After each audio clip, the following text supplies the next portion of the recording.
we're going to give this a go. It is a super hot day. I think real feel is like 99 right now. We have no air conditioners. Our apartment is still finishing up on last minute renovation bits, and we're sweating hot, and we've both been sick. But if you wait for the perfect time to start a podcast, it might never happen. So we're just starting it right now. My name is, and we live in a loud honking city if you hear any of that traffic, and if you don't, that's great. And also I've got this weird thing happening to my hair, but we definitely couldn't wait for a good hair day, so we're just moving on.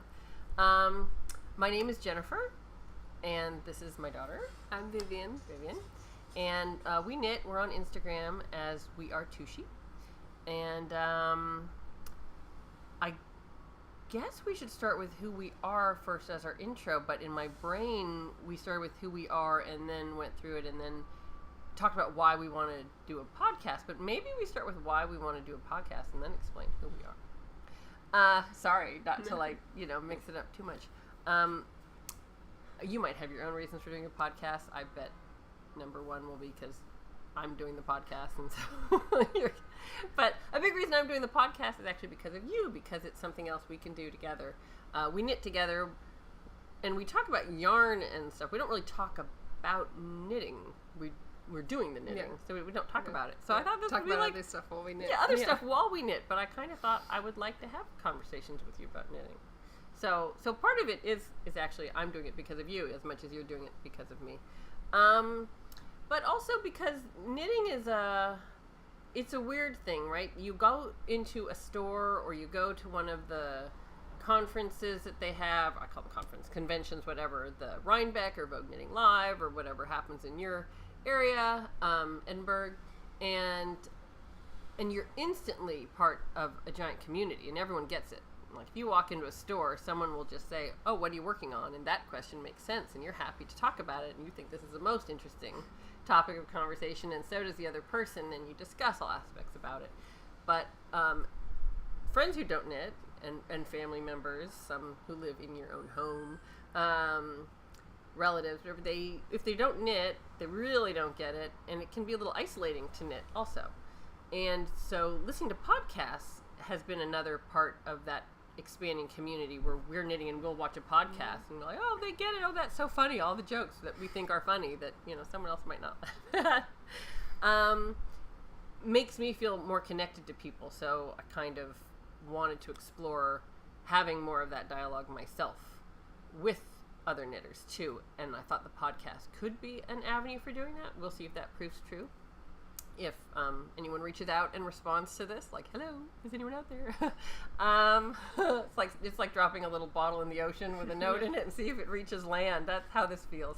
So we're dropping a little note inside a bottle with a cork and see if anyone responds, just to start an interesting conversation. I'm a very curious person too, so when I see someone who's knitting or I watch a podcast, I have more questions, and so this could be a space where we could ask some questions and hear some interesting answers. Anything you want to add to that? I'm chatty. I like the bottle vision. The bottle idea, I definitely agree with that. Yeah. Okay. But why a podcast to you? What's your interest in?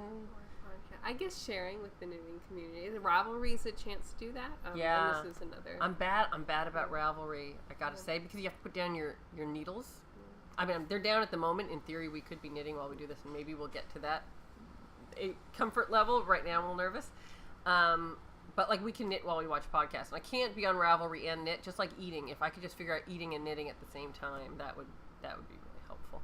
So I have not been great about being on Ravelry. You're much better. You always know every designer and what's going on, and you send me stuff. I'm not so good about being active on that. I need to get better at that. Sorry, but I interrupted you. You were saying like Ravelry. Yeah, and I really do like Ravelry, and so this is another chance to. And you love watching podcasts. Yes. So it's kind of fun to do the thing you also like watching. It's kind of like if you love a sweater, you kind of want to sometimes knit it also. So we're kind of doing that. Do you want to introduce who you are and go do that first? So I'll be quiet. Okay. So I learned to knit when I was 6 in school, and it was a handwork class. I was just one of the classes.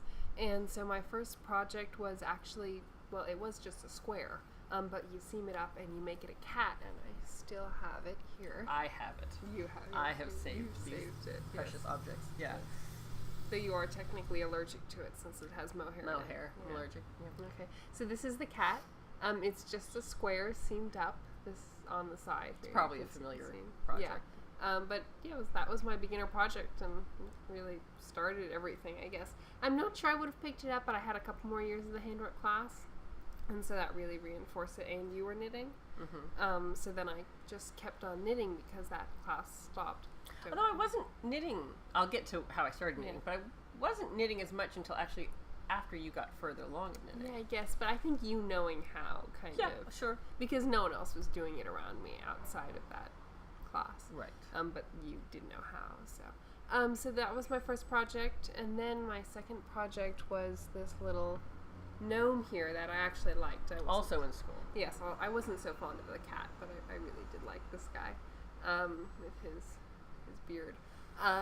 So I think this would be my first favorite project, probably. But I've moved on from there. And then I went to the horse, which... You weren't happy with the horse. No, I didn't like the horse. Didn't I like think part of that was my gauge. We all had different gauge in class, but we didn't know that at the time. Yeah. So some horses turned out really small, and some turned out larger. Mine was on the larger end. I'm still a very loose knitter. But you weren't originally. The teacher told you to loosen up, and you... Boy, I you switched obliged. back and forth a couple times, but yeah, I'm stuck with the loose now, it seems like. But so, this is my horse. But then I stopped taking the class. I stopped going to the school. And I took another handwork class on the side that really helped improve my techniques, I think, because this, I couldn't quite do it on my own. I think I was knitting when you were in school. Scarves. Right. Yeah. The private handwork class was really taught, you must say, by like a master teacher. Yeah. She had like no acceptance for anything but perfection. Yes. Yeah. And so you all rose to the occasion. Yeah. You don't have your sweater. My your scarf. No. Okay. But so I think that really helped me improve my skills, and so then I was willing to branch out on more things on my own. And then that class stopped, and I'm trying to remember what my first project was at. I was doing doll clothes. You for a put while. it down for a while after that class because you had a bad experience. She knit a lace scarf. The teacher made them knit a lace scarf, and they were a little scarred from that. But it did get me involved because she was so stalled out on this scarf, so I decided I'd knit it next to her, and we'd each go, kind of row by row, and so then she finished this amazing scarf, but then she was burnt out. Burnt out. So I don't remember either. Yeah, I think I was doing doll clothes for a little while. Maybe. And then I switched, and I decided I would follow a pattern. And yeah, you're a little intimidated to do a pattern. Yeah, I was. Yeah. And I didn't really do Ravelry. I wasn't online so not much. Yet. No. And so these were my first attempt at following a pattern. I don't think the absurdity of them quite shows on camera, but they're much too large and they're completely pilly. And they kind of were instantly pilly. Yes, they kind of look like bear claws, we say. They're pretty... but I don't actually think the screen captures how insanely... They're a little loose. They're not actually awful. I think it might have been the yarn choice. No, yeah, it's about... Was there a pattern for this? There was a pattern, but I decided not to completely follow it, so I'm not really sure it counts as following a pattern. Yeah. But I transitioned from this pair of fingerless gloves to this pair, and these were much more successful. They've got a nice little stitch. Where is the camera? Really? Yeah, there. And what, do you remember? They're called the Orthogments. Yeah, I don't remember the designer right now, but hopefully we can post that. But clearly much more, yes. I don't know. I don't want to say, not refined, but refined.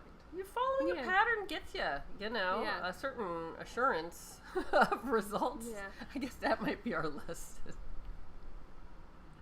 Which I haven't learned yet. Go on, sorry. And so I think after this pair, I really stuck with following patterns. I didn't deviate you're again. good. Yeah, you're good. Now I stay with them. So I just kept on knitting after. I think my project, the next one after this pair was that insane poncho, which maybe we can show in a future episode. Okay. Poncho. But so I've gone from, this, and one of my most recently completed projects, I just finished it last month, is this White horse sweater. And it's my first sweater pattern, and I'm very proud of it. And I've already cast on a second sweater, so I'm knitting sweaters now, and I really like it. And like with the scarf pattern, you were very intimidated to do a sweater, actually, and so I said, I'll do it with you. Yeah, we do. So I was sitting there next to her doing my white horse. Hers came out pretty good. I'm not going to show mine right now because I don't know where it is, and I don't want to pause everything to grab it. It's unfinished. It's on the needles, and it doesn't even deserve needles, honestly, but I'll bring it out some other time. Yes, that is amazing. Yeah. So, and that really, I felt like, okay, I can knit a sweater. You're a knitter. Yeah. There's nothing to be intimidated about once you've done lace and bobbles and a sweater pattern, and you've worn it. Yeah.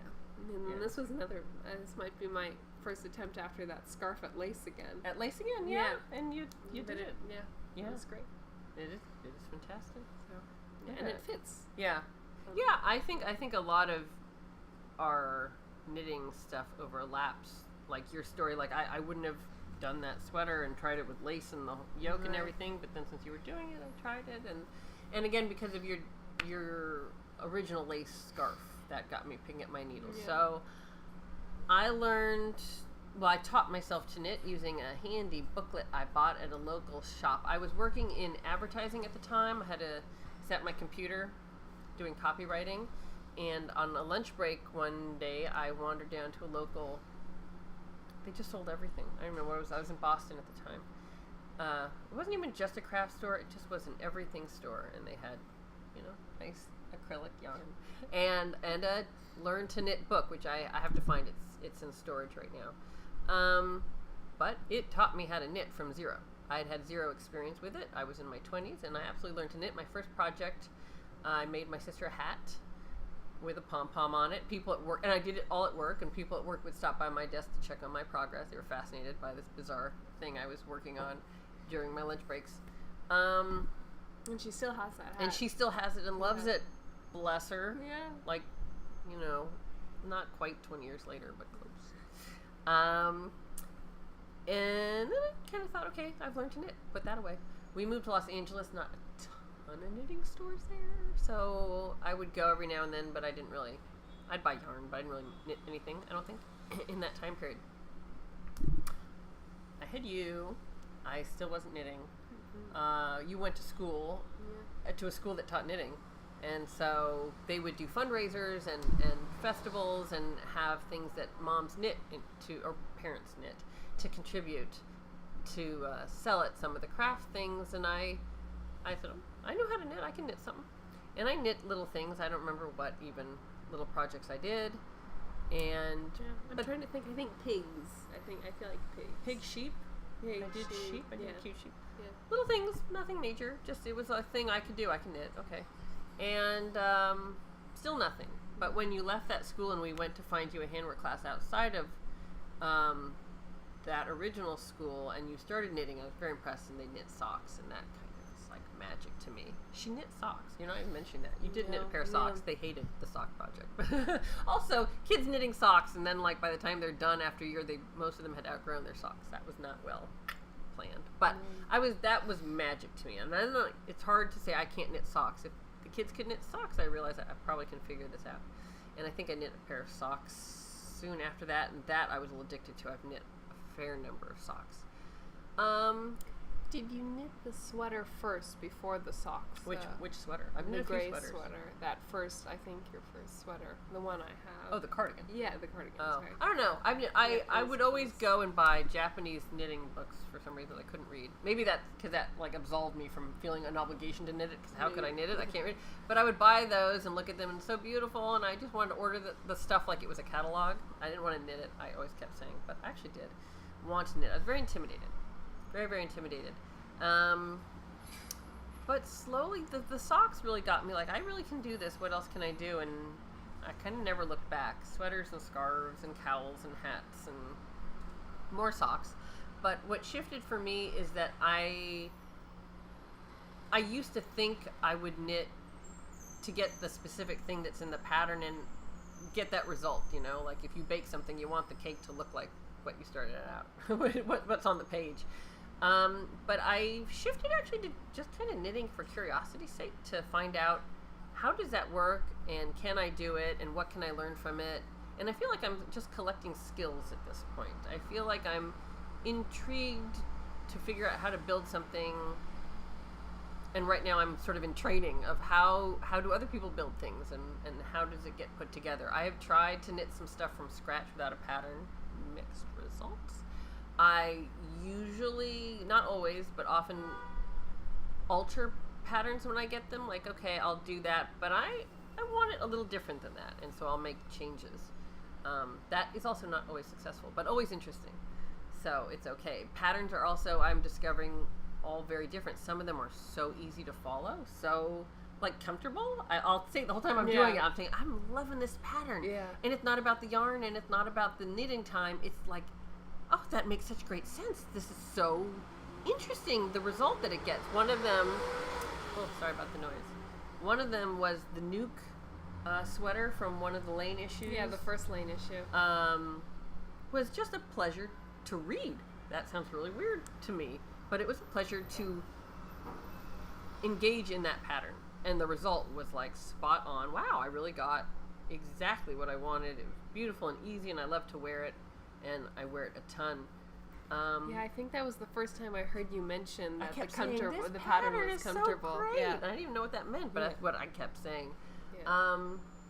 And one I'm working on now, similarly, is going very comfortably. I can't think of too many. But I still couldn't really realize just how much I was intimidated by knitting all the same, because I was looking, and I think it was at Ravelry, looking at patterns, and you're looking over my shoulder, and I was seeing some color work, and I said, I could never do that. And you said, I remember you said that to me. You said, what are you saying? You've already done color work. And I'd forgotten that I've done color work. So it's kind of funny how much we can, we don't all, but we can carry with us a certain internal restriction on what we're able to do when we can do more than we realize. So I had done, this was the color work she was referring to. My color choice doesn't show the contrast so super well, but it was a hand warmer, and I enjoyed figuring out how this works and getting it right. It was really cool. It had this little built-in side seam so that the pattern could, instead of repeating, you did like, it was one side and the other, but done in circular.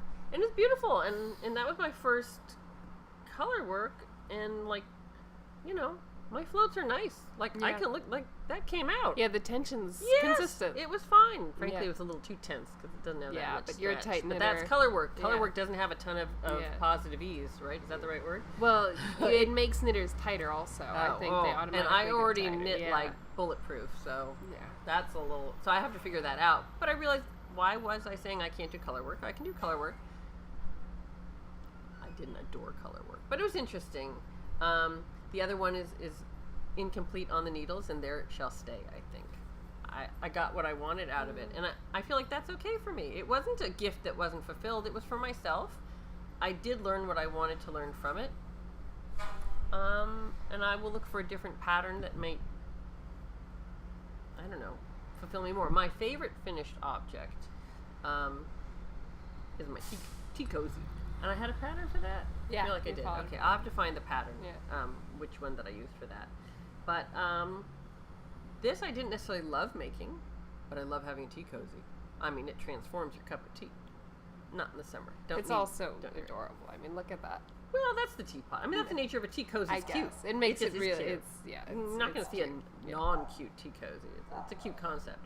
But I love having it. So that's like my MVP knitted project.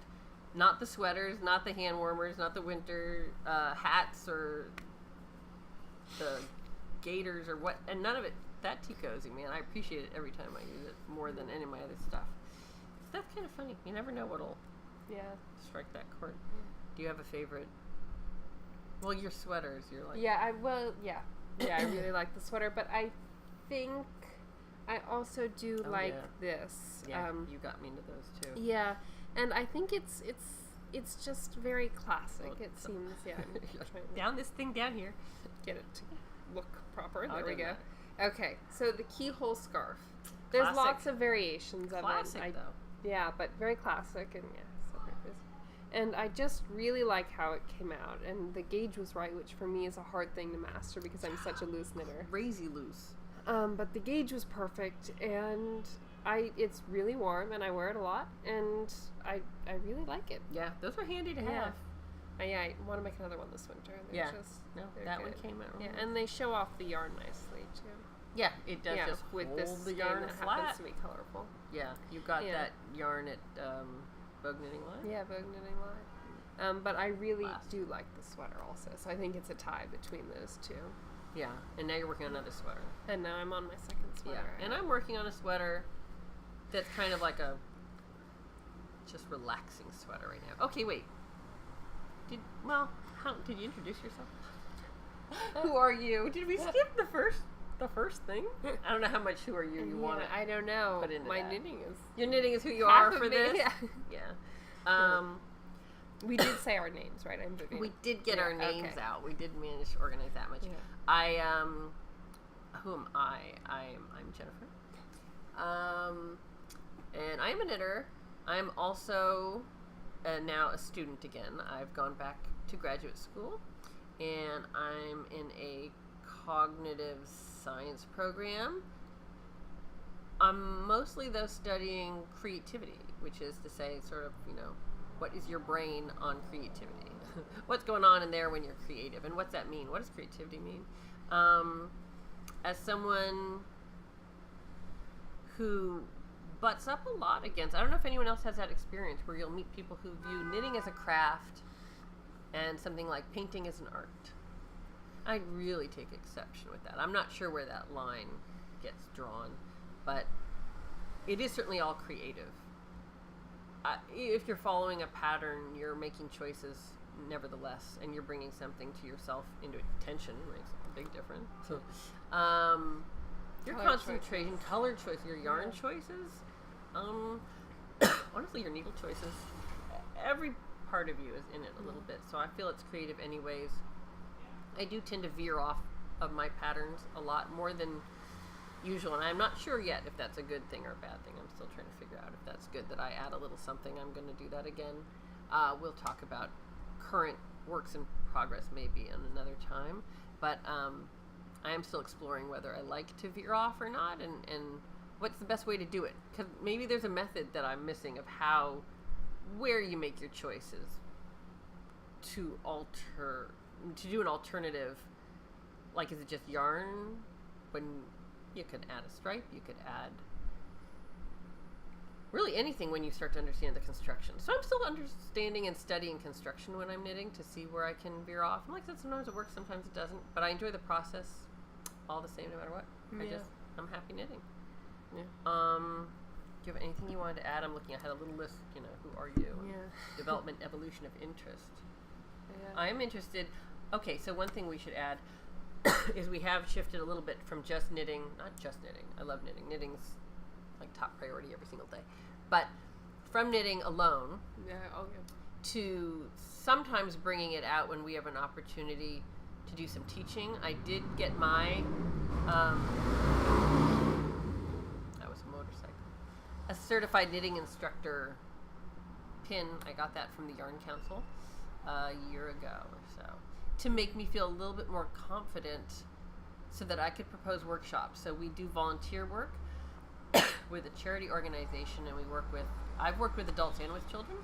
And so getting that certification made me feel a little bit more confident, but you learn a lot just from the students. So we have also kind of expanded. I guess that goes back to our not wanting to just sit alone on the couch only knitting. It doesn't feel that way. It feels it's just knitting for ourselves, and then knitting with others is more. And I'm teaching my dad right now how to knit. But I do like teaching knitting also as well as knitting. Well, you're very, very patient. Yeah. I mean, she has way surpassed me and will show me stuff. You taught me Magic Loop. Yeah. Oh, I love Magic Loop. I'm completely converted. I used to be Magic Loop, that's right. I love Magic Loop now. I really do. I'm a little bit on the fence, but I understand it now because it did teach me. Well, because my needles, my double point needles would always pop off. The stitches you're would always loose. pop. Well, also because I like to throw the project in my bag and carry it with me everywhere. Yes, you are casual with your things. Yeah. So, so I couldn't really bring it with me when it was on double points. But That's the magic loop's just That's the true. answer. It to my secures problems. it. Yeah. Okay. Yes. So teaching, that has certainly shifted. Sometimes if we're knitting something, this could be a good project with the kids. And so we did do a cat project. Was like the first time we tried teaching knitting, and then we realized, wow, like kids come at it from such a like, oh, I can do it, and then they get a little discouraged because it gets like this isn't coming out right. So mostly it's like teaching knitting is 90% praise and encouragement, maybe 95%. Yeah. We've even found that with some adults. Yeah. With some adults actually. Well, all of the adults. With Daddy. Yeah, but also with the neighbor. He likes when we applaud after he finishes a row. We clap for him, and he no one claps for us when we finish a sweater, but he likes the applause for a row. He is not entirely a willing student. No. And he's good. No. Yeah, That's the crazy thing. I sat him down and said I was going to teach him to knit. Yeah, it was if you wanted to teach him to knit. Yeah. I think it's going pretty well. But I think what you say about, for the children, they come out and they say, oh yeah, I can do it. It's very interesting because for the adults, they say, oh, I can't do it, and then they can do it. Whereas the kids say they can do it, and sometimes they can't, but they usually work through it. With enough but effort. it's the opposite. It is the opposite. Yeah. I don't know why that is. That's interesting. Yeah. That's true. Okay. So I feel I have no idea where we're at. I think we're just under half an hour right now, and that's without too much of creative editing. I think we've talked pretty much. I think a big question for me would be to know what length people find is ideal. I think we tend to like 30 minutes and over when we look for a podcast because then we can keep knitting and we don't have to find another channel basically. A good length of time would be interesting to know for people. And what would be interesting? I mean, there's going to be some time just devoted to kind of getting to know you and you knowing us, so there'll probably would be another episode of us going through our WIPs. My WIPs alone could take several hours. I am guilty of loving to cast on. I think it's what people call it, cast-on-itis or something. Is that when you cast on a lot? Yeah. Okay, that's me. I have WIPs in abundance. And no regrets. I love yarn. I have needles. They go together. And I do cycle through them. Usually I prioritize one over others. So WIPs and like finished objects that we have done, other ones that were interesting, the process or what, could be another topic we cover another time. But so I would love to know that. Where should we direct them to? wearetwosheep.blogspot.com would be a very, very handy place to leave comments. Yeah. Right? Blog. We're going to open up a blog just to support this. There's not going to be a whole lot of text on there. Yeah, I think the show notes might go there for patterns we reference. We'll have to work out that format. That would be so smart. Yes, I think that's where we'll write the patterns. And blue fingerless gloves and then the pattern and the designer name. Brown fingerless. And I don't know what the pattern is. Maybe not. Okay. I think it would be but I do insulting if for the designer it was an early attempt. Yeah. I think that's we all start somewhere. And the important thing is just to not stop. Yeah. That's it is. I am glad that I have the fingerless gloves and stuff because I have definitely made such progress. Like with that knitting, our first podcast might be a little rough. Yeah.